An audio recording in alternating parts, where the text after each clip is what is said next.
fantastic sparkling day. Welcome to Before the Dirt Nap podcast 2002. Tonight's topic, we are mastering genealogy time with tips for researching smarter, not harder. And I have no idea what's going on with my hair. I tell you, I was running my fingers through my hair before and the whole lot was just standing up. So I have no idea why it's doing. They're just, yeah. I just gotta. If I had some water, I could. Yes, but anyway, okay. So we're looking about working smarter, not harder, when it comes to researching genealogy. And I don't know if I have my tools here. Oh, I have some. Okay, so some of the things that we can do. So we're going to give you some. Hang on. Yep, there we go.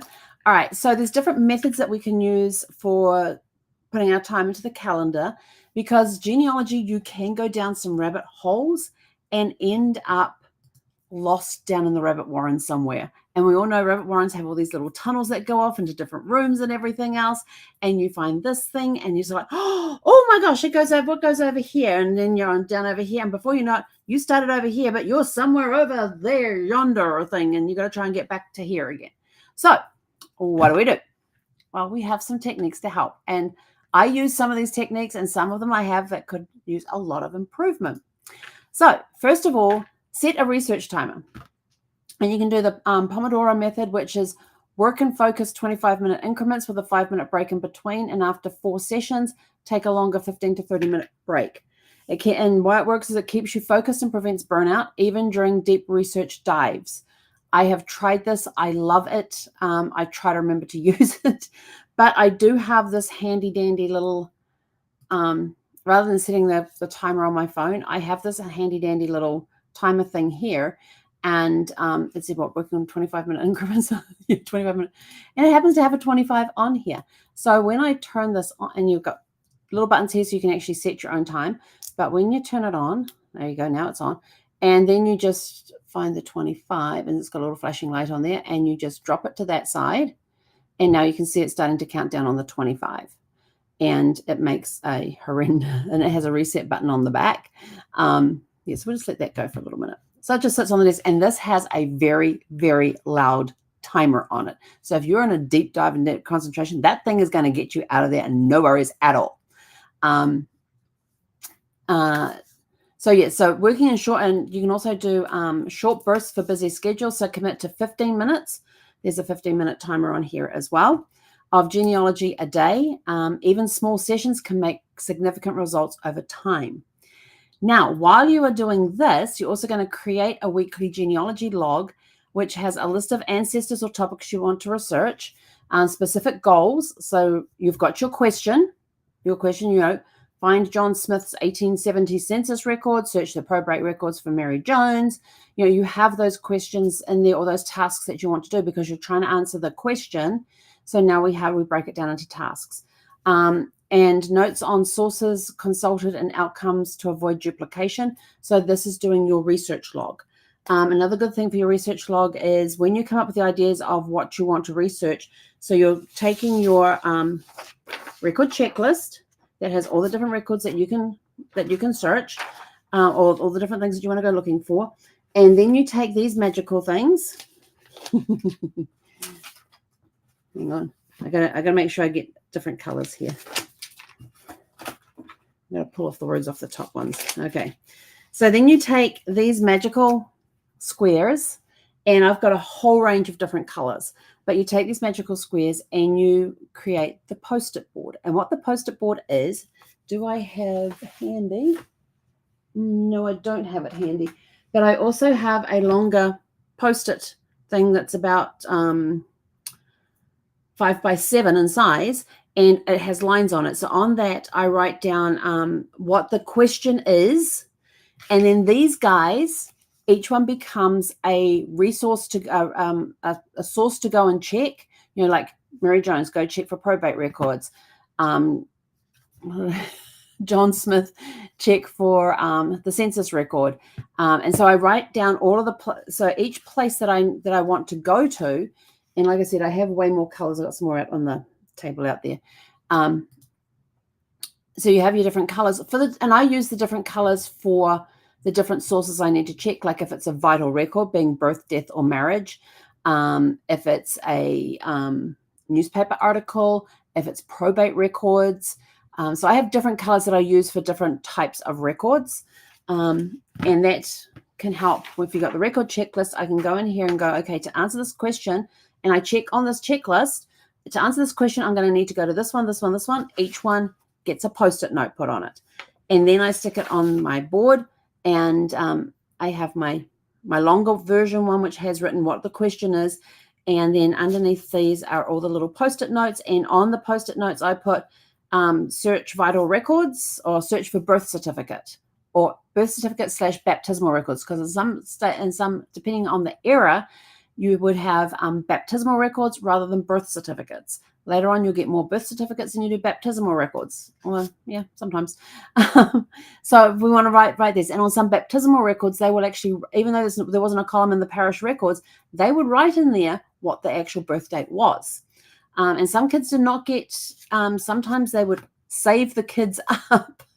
I know that sounds terrible, but because of the distance from where they were living to the nearest parish was a great distance, sometimes they would do one trip and baptize 3, 4, or 5 of their children at once. They would, save up the kids and do one trip. So yeah, seriously.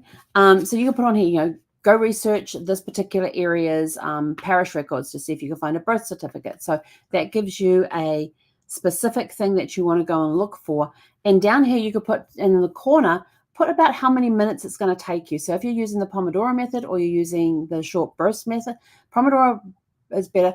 Or actually, this one is kind of a little separate, but I kind of use it in conjunction with the Pomodoro method when you're doing 25-minute bursts. So the times down here are no more than 25 minutes. So I can have a 25-minute, I can have a 10-minute, I can have a 5-minute, I can have a 15-minute, a 20-minute. And I also will put ones on there that's going to take a longer search, because when I block out time, which we're going to talk about shortly, if I've got an hour, I want to have something that will take up to 50 minutes to do, because then I take a 10-minute break. So I have an hour clocked. I work 50 minutes and then take a 10-minute break. And I have in the corner here. And so if I've got a spare 5 to 10 minutes, I go up to my board and I go, okay, what task can I do in the next 5 minutes or the next 10 minutes? And I'm like, look, right, I can go do that one and I can go do that one. Do you know how quickly you can clear your board that way? Trust me, it works. It works for any task that you have to do. Any project you have to do, it works. Even for writing, if you've got to go write 15 minutes for chapter 2. And so you sit down and you're writing just on chapter 2, or go do a 15-minute brain dump. That's always a good one when you're writing. So when you're doing the when you're doing the genealogy log, you've got these that you can help make sure you write the stuff into your log or type it in, copy and paste the websites you've been to so there's no duplication. This helps keep you organized and keeps you on track with your progress every week by week, prevents wasting time and revisiting the same records or forgetting what you've already searched. So, which happens quite a lot. Prioritize your research tasks. Break them down. Focus on one task or one ancestor at a time instead of trying to track multiple lines. Trust me on this. You do not, if you come across a record for somebody else on your tree, and you go, oh, let me just go take a quick look. No. Write it down right where you found it. Put the source there of where you found it and come back to it later. Right now, you are focused on this ancestor over here, not the one over here who suddenly appeared on the same record as this one. So keep that doing. Dedicate 1 week to locating a birth record or another to analyze DNA matches. So again, breaking it down. Use categories like quick tasks, in-depth research, and follow-ups to start with quick wins to build the momentum. Oh, jeepers, I don't know why my throat's so dry tonight. Sorry. Maybe that's why my hair's all standing up on end. You've got leverage time-saving tools. There's Trello that you can use it for genealogy. I have used Trello in the past for genealogy. Personally, for me, I found it a little cumbersome, but then I was using it a completely different way. This is using it for tasks. So this is like the Post-it method, but electronic. and you can color the board, you can color the cards that are on there and all that sort of thing as well. So you create boards for each family line, ancestral research program. You you add cards for specific tasks like search for John Brown's will and Maryland probate records. Use labels or due dates to prioritize the tasks. And your workflow could be something like to do, in progress, and completed. So in Trello, you actually move the cards from one area to another. So this is your to-do list over here. These are the ones you've got in progress, and these are the ones that you've completed. You can also use Evernote for genealogy. I've got a crap ton of information in Evernote, a crap ton of it. You can save notes, images, links all in one place. You can create notebooks. You can create stacks with the notebooks. So you can have this is the Eakins genealogy, and under there I can have all of the notebooks that are on my dad's side of the family, on my dad's father's side of the family. And then I've got Cleve, and I can do that's my dad's mum's side of the family. So I can do those, and then I've got the notebooks down in between those. Create notebooks for each ancestor or project. Clip online articles or records directly into Evernote with browser extension. So you can get a browser extension for Chrome that if you need to clip an article or something, you highlight the article, you right click on your mouse, and you can go clip to Evernote, which is kind of nice to be able to do that, because then it goes in there with all the website and everything. It's awesome. And you put where you want it to go. You can tag entries for easy retrieval, things like census, marriage records, DNA matches, birth records, baptismals, probates, all of those sorts of things, so you can quickly, and then you can also in the tags put the last name of the person that you're researching in there as well. So if you want to see all of the DNA matches that you've got for Jones, you just type in DNA matches, it comes up those, and you can further look for Jones as well. Batch similar tasks together. So spend one session locating all relevant census records for a single family line, and then dedicate another session to organize and labeling files or photos. And this will help minimize task switching and make research feel less scattered. So, this could be like you've got an hour set aside to organize your records. So in this session, we're going to be going through the census records for this particular family line. In another session, we're going to be organizing and labeling files or photographs that we've got. Trust me, when you start blocking time to do these things, genealogy becomes a breeze. Use a research calendar, block out, which is basically taking your calendar and block out specific times for genealogy. For example, Saturday from 9 a.m. to 10 a.m. And then you could put their research great-grandmother's immigration records. Align research with life events, work on holiday-related topics around Christmas or Veterans Day, and share the schedule with your family to avoid interruptions during your dedicated genealogy time. Now, you can treat it like a doctor's appointment or a lawyer's appointment where you turn your phone off. You put a do not disturb unless it is a life and death situation. If it's not a life and death situation, do not even bother opening that door. Put the do not disturb sign on the door and train the family to know that when that sign is on the door, you can't go in, they can't come in unless it is a life and death situation. Automate where you can.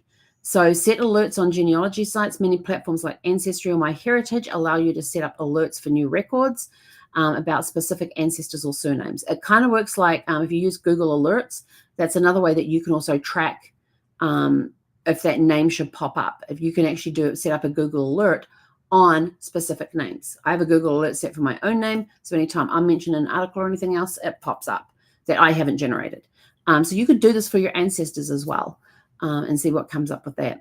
And schedule weekly or monthly reminders to back up files and revisit unfinished projects. So you can turn around and go, where am I at with these projects? What steps do I have to do next? Set achievable monthly goals. For January, it could be organize digital files and create a research log. For February, it could be focus on ancestors' life events like births, deaths, and marriages. And in March, dive into DNA matches and identify shared ancestors.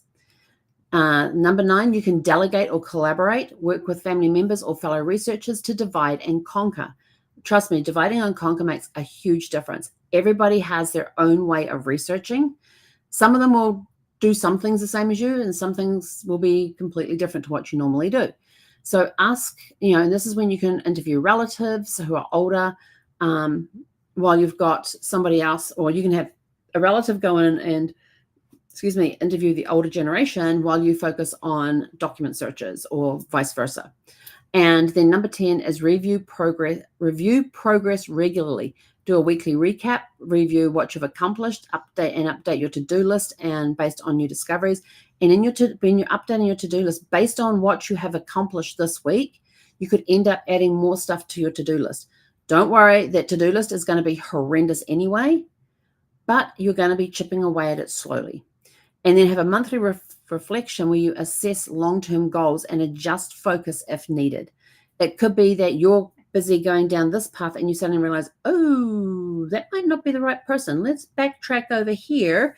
Let's try this person over here and see where that takes us. So it could be that you may have spent some time looking for the wrong person, which happens a lot. And just remember that genealogy is a marathon. It is not a sprint. And these, some of these tips and tricks here will ensure that even with limited time, you can make steady progress. Stay organized and enjoy the journey without feeling overwhelmed, which I think is just an awesome thing to do. And then my question for you tonight is, how do you balance genealogy research with your busy life? And what's your go-to tip for staying organized and making the most of your time?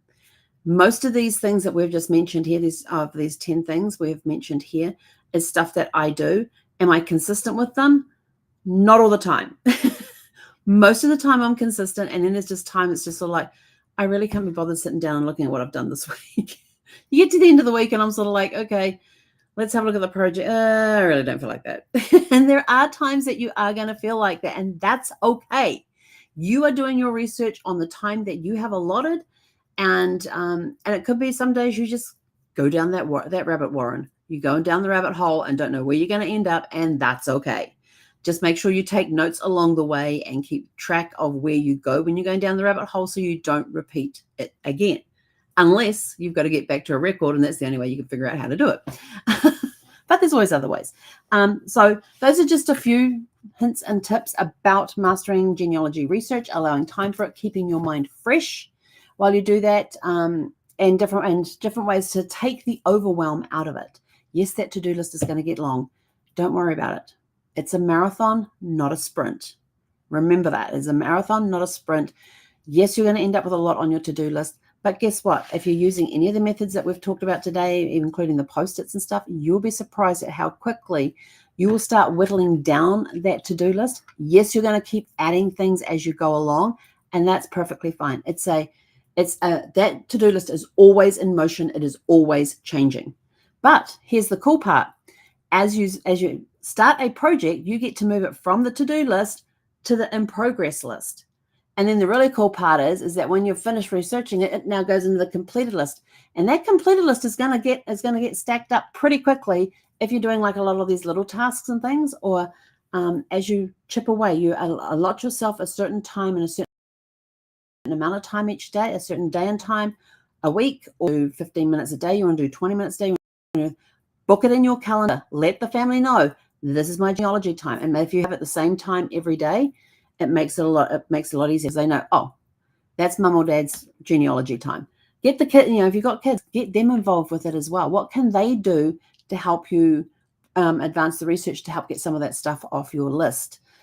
So assign them a task. And when you move, and if you're in Trello and you move that card from the to-do pile to the in-progress pile, put who is in charge of that particular task. I had a great time with my mum in my teenage years when I would help her with the research.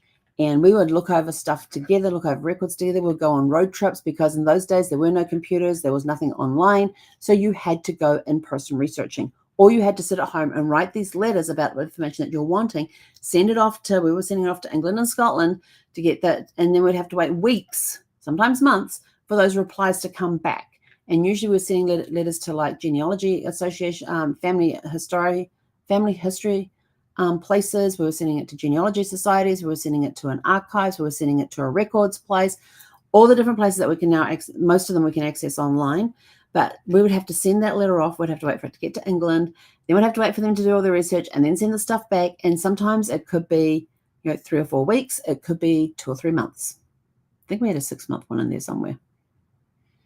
Might have had that because there was a lot of research involved in that particular one. And sometimes they'll write you a letter back going, we need more information. So you have to give them as much information as you possibly can in order for them to be able to locate the record, rather than them writing back to you to say, hey, we don't have enough information. We've got these records here, but we're not sure if it's the person that you're looking for. Or we've got these records here that we've researched, and we have these names, but we're not sure which is the one they're all the same name, but we don't know which one is the one you want.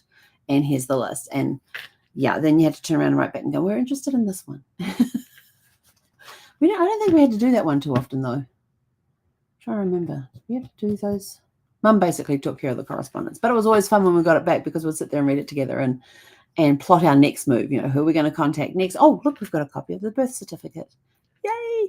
Who's on there? What's the parents' names? Who was she married to at the time? Who was the father of the child? Because this woman may be married twice. Who was she married to? Who's the father of the child? And who's her parents? We're looking on those birth certificates for all that sort of information, any information that we can find. So, yes, it is a big task. Yes, it is going to be time consuming, but if you break it down into smaller chunks, you'll be surprised at how quickly it moves and how much you get done. So with that, we are out of here.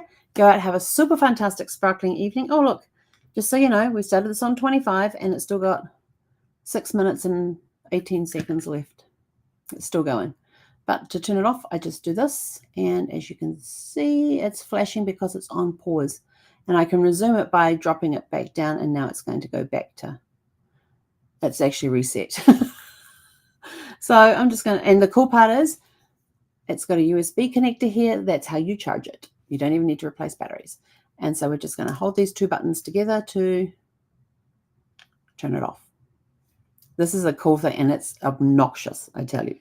I've had times I've totally forgotten it's turned on and the thing has gone off, and I've jumped like about 3 feet into the air. But with that, we are out of here. Go out, have a super fantastic, sparkling evening, and we'll catch you guys back here tomorrow evening at 6 p.m. Pacific. Hey, konara.